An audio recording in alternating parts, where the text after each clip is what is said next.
ਲੋਕ ਇੱਥੇ ਪੋਲੇ ਜੇ ਮੂੰਹ ਨਾਲ ਕਹਿ ਦਿੰਦੇ ਨੇ ਕਿ ਜੀ ਬਾਹਰ ਦੇ ਮੁਲਕਾਂ ਵਿੱਚ ਪੈਸਾ ਵਾਧੂ, ਅਯਾਸ਼ੀ ਵਾਧੂ, ਹਰ ਸ਼ੈ ਵਾਧੂ, ਮੌਜਾਂ ਹੀ ਮੌਜਾਂ। ਉਹ ਇਹ ਸਭ ਗੱਲਾਂ ਹੀ ਨੇ, ਝੂਠ ਆ। ਚੋਰੀ ਸਾਹਿਬ, ਬਾਹਰ ਦੇ ਮੁਲਕਾਂ ਵਿੱਚ ਵੀ ਬੰਦੇ ਨੂੰ ਜਾ ਕੇ ਮਿਹਨਤਾਂ ਕਰਨੀਆਂ ਪੈਂਦੀਆਂ ਨੇ, ਦਿਨ ਰਾਤ ਇੱਕ ਕਰਨਾ ਪੈਂਦਾ, ਫਿਰ ਜਾ ਕੇ ਪੈਸਾ ਕਮਾਇਆ ਜਾਂਦਾ। ਤੇ ਕਈਆਂ ਨੂੰ ਤੇ ਪੈਸਾ ਕਮਾਉਣ ਵਾਸਤੇ ਕੰਮ ਹੀ ਨਹੀਂ ਲੱਭਦੇ, ਮਿਹਨਤਾਂ ਕਰਨ ਵਾਸਤੇ।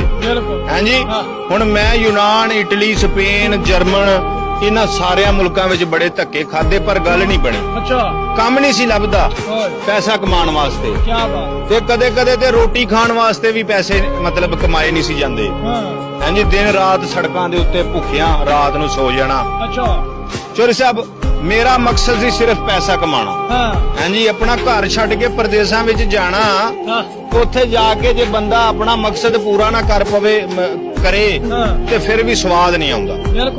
ਮੈਂ ਚੋਰੀ ਸਾਹਿਬ ਉੱਥੋਂ ਆਪਣਾ ਜਰਮਨ ਦੇ ਵਿੱਚੋਂ ਨਾ ਮੈਂ ਕੈਨੇਡਾ ਦਾ ਵੀਜ਼ਾ ਲਵਾਇਆ, ਮੈਂ ਕੈਨੇਡਾ ਚਲੇ ਗਿਆ। ਹਾਂ, ਕੈਨੇਡਾ ਜਾ ਕੇ ਵੀ ਮੈਨੂੰ ਕੰਮ ਨਹੀਂ ਲੱਭਾ। 5-6 ਦਿਨ ਤੋਂ ਬਾਅਦ ਨਾ ਮੈਂ ਇੱਕ ਦਿਨ ਵੇਖਿਆ ਕਿ ਮੈਂ ਸੜਕ ਦੇ ਉੱਤੋਂ ਦੀ ਜਾ ਰਿਹਾ ਸਾਂ। ਹਾਂ, ਇੱਕ ਬੜਾ ਵੱਡਾ ਹਾਲ ਸੀ, ਬੜਾ ਖੂਬਸੂਰਤ। ਤੇ ਉੱਥੇ ਦੁਨੀਆ ਬੜੀ ਆ ਰਹੀ ਜਾ ਰਹੀ, ਗੋਰੀਆਂ ਗੋਰੇ, ਪਰ ਹਾਏ ਹਾਏ ਹਾਏ, ਗੋਰੀਆਂ ਬੜੀਆਂ ਟੌਰੀ, ਠਾਠਾ ਆ ਗਿਆ ਵੇ। ਹਾਂ, ਉਹ ਬੰਦਾ ਇੱਕ ਉੱਥੋਂ ਦੀ ਲੰਘਿਆ, ਮੈਨੂੰ ਲੱਗਾ ਵੀ ਜਿਵੇਂ ਬੰਦਾ ਪੰਜਾਬੀ। ਮੈਂ ਕਿਹਾ ਯਾਰ ਗੱਲ ਸੁਣ। ਕਹਿੰਦਾ ਹਾਂਜੀ ਭਾਜੀ ਦੱਸੋ। ਤੂੰ ਪੰਜਾਬੀ ਹੈ? ਕਹਿੰਦਾ ਆਹੋ। ਮੈਂ ਕਿੱਥੋਂ ਦਾ ਹੈ? ਕਹਿੰਦਾ ਮੈਂ ਇੰਡੀਆ ਦੇ ਚੜ੍ਹਦੇ ਪੰਜਾਬ ਦਾ। ਮੈਂ ਕਿਹਾ ਮੈਂ ਪਾਕਿਸਤਾਨ ਵਾਲੇ ਲਹਿੰਦੇ ਪੰਜਾਬ ਦਾ।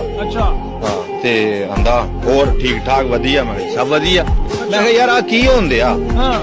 ਆਂਦਾ ਇਹ ਗੋਰਿਆਂ ਦੀ ਸ਼ਾਦੀ ਹੁੰਦੀ। ਮੈਂ ਕਿਹਾ ਇਹ ਸ਼ਾਦੀ ਹੁੰਦੀ ਆ ਸਾਡੇ ਤੇ? ਮੈਂ ਕਿਹਾ ਤੈਨੂੰ ਪਤਾ ਵੀ ਪੰਜਾਬ ਦੇ ਵਿੱਚ ਸ਼ਾਦੀਆਂ ਹੁੰਦੀਆਂ ਨੇ ਚੋਰੀ ਸਾਹਿਬ, ਆਪਣਾ ਡਿਜਨ ਹੈ, ਆਪਣਾ ਹਰਸ਼ ਇਧਰ ਸ਼ੂ ਹੈ, ਤੇ ਨਾਲ